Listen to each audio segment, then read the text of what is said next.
नमस्कार सभी को। मैं Acharya Punyeshanand Avadhut, chief secretary Proutist Universal Delhi sector. आज मैं प्रौत कैसे आएगा इस विषय पर अपनी बात रखना चाहता हूँ। हम लोगों को जानना होगा कि प्रौत क्या है और ये कैसे आएगा। सबसे पहले प्रौत दर्शन के दार्शनिक या दर्शनकार हैं श्री श्री आनंद मूर्ति जी। आनंद मार्ग का जो दर्शन शास्त्र है आनंद सूत्रम, उसका 5वां अध्याय प्रौत है। और उस दर्शन को देने वाले जो युग दृष्टा हैं श्री श्री आनंद मूर्ति जी, जिन्होंने आनंद मार्ग दर्शन को दिया है, उसी आनंद मार्ग दर्शन का ये एक हिस्सा है जो आनंद मार्ग दर्शन का सामाजिक दर्शन जिसको हम कहते हैं, सोशल फिलॉसफी कहते हैं, वो आनंद सूत्रम का 5वां अध्याय है। इसलिए प्रौत दर्शन के दार्शनिक हैं श्री श्री आनंद मूर्ति जी। अब दर्शन जब दिया जाता है तो वो सूत्र में होता है। जितने भी अभी तक दर्शन दिए गए हैं वो सभी सूत्रवत हैं। आनंद मार्ग का दर्शन भी नाम ही उसका है आनंद सूत्रम। तो जो सामाजिक दर्शन है जिसको हम प्रौत बोलते हैं वो भी सूत्र में है।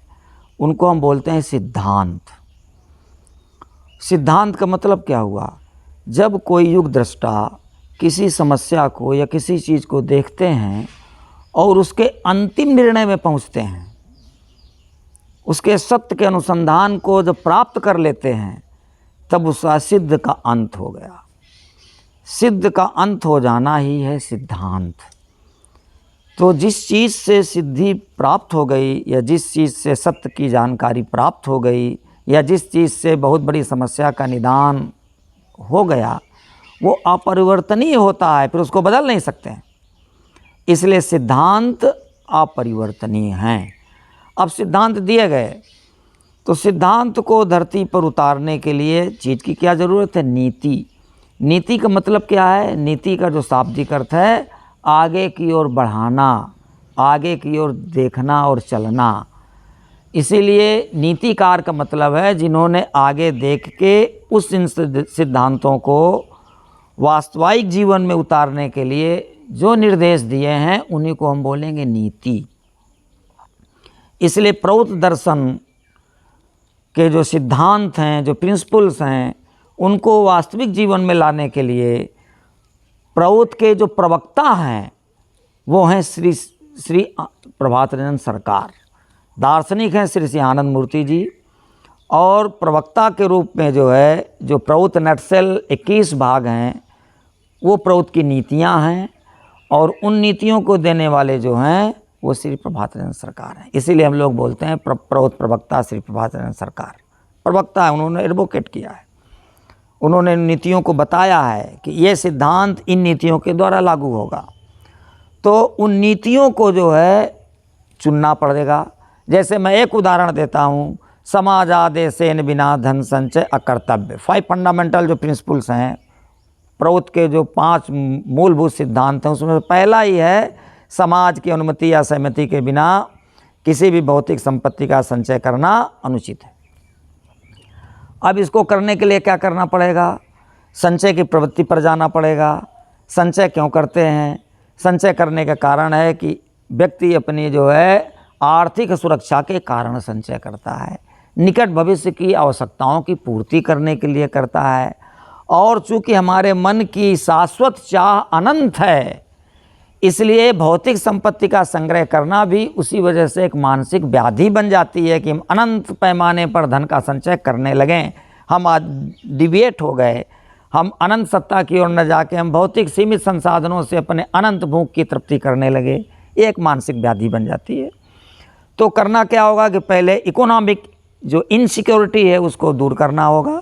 तो हमको प्रौत की उन नीतियों को लागू करना पड़ेगा जहाँ कहा गया है कि आर्थिक सिद्धांत उसके क्या होंगे, औद्योगिक सिद्धांत क्या होगा, कोऑपरेटिव लाना पड़ेगा, भूमि का जो है समाजीकरण करना पड़ेगा, सोशलाइजेशन करना पड़ेगा, जो इंडस्ट्रियल पॉलिसी औद्योगिक नीति है उसको लाना पड़ेगा, बैलेंस इकोनॉमी को लाना पड़ेगा, और मुख्य चीज़ है कि हमको डिसेंट्रलाइज्ड इकोनॉमी, विकेंद्रित अर्थव्यवस्था को लागू करना पड़ेगा। एक शब्द में कहेंगे तो इकोनॉमिक डेमोक्रेसी को लाना होगा।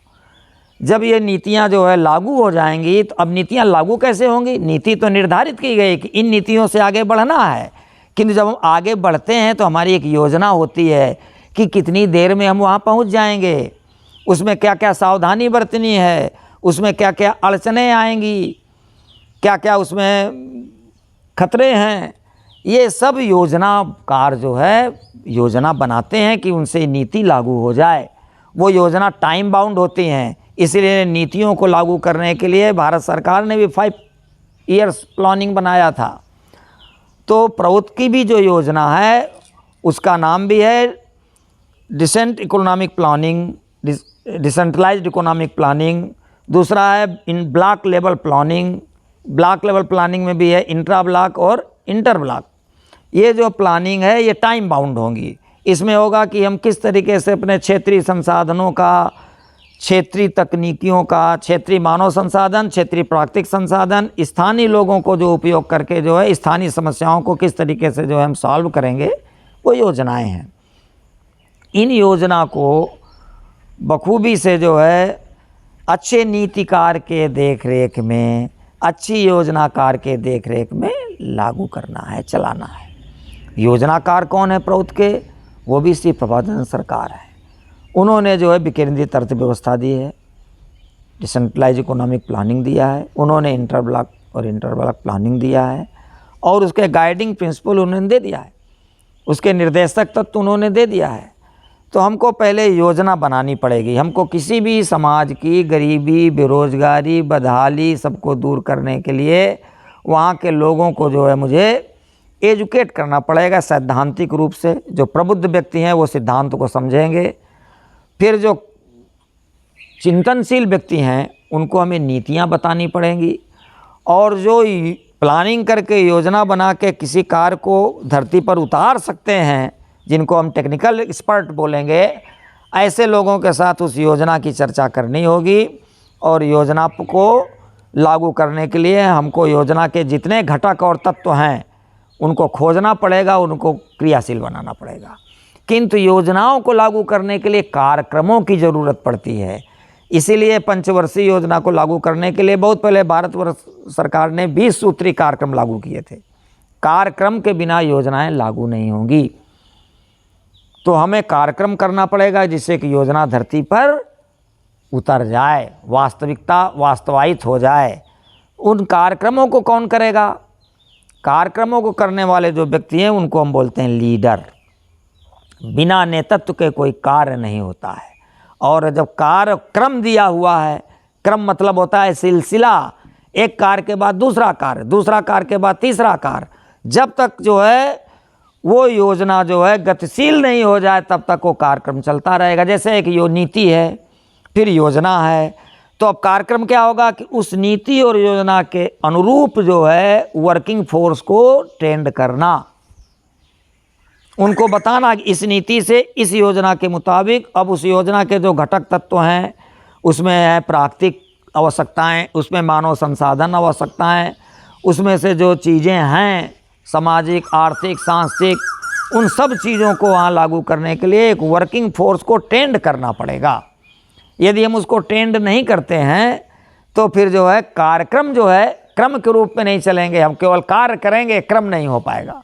क्रम का मतलब है कि एक के बाद एक क्रमगत होते रहना। जो कार्य जो है लक्ष्य की प्राप्ति तक लगातार होते रहें उनको हम बोलेंगे कार्यक्रम।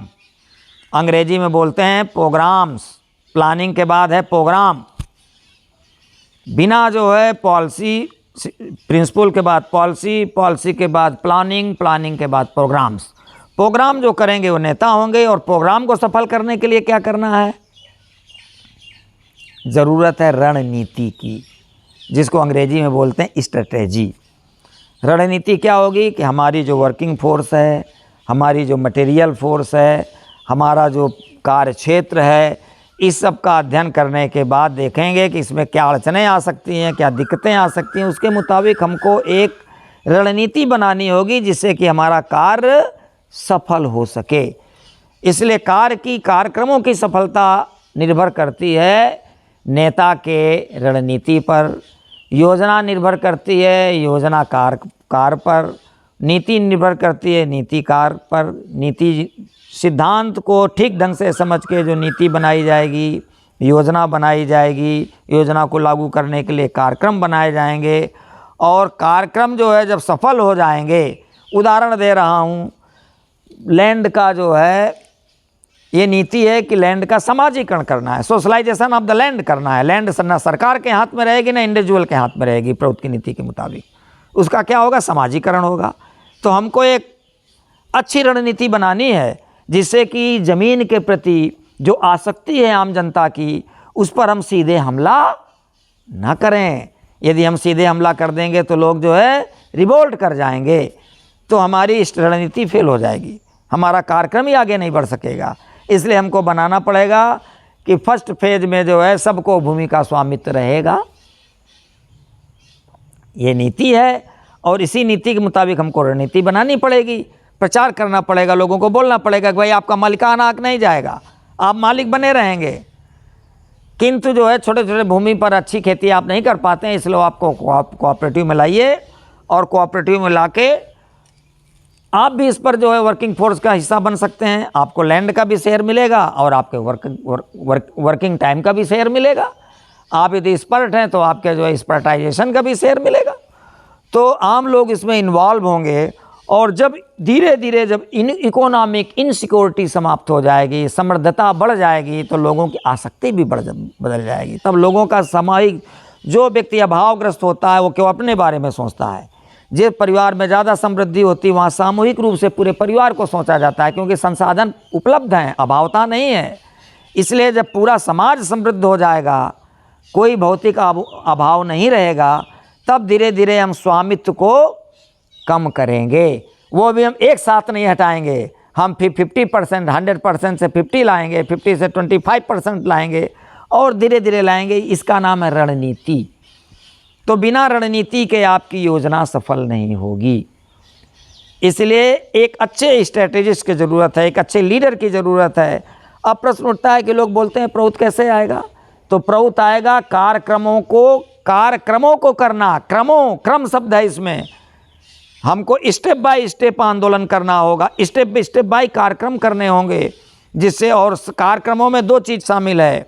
एक है ट्रेनिंग मतलब प्रशिक्षण।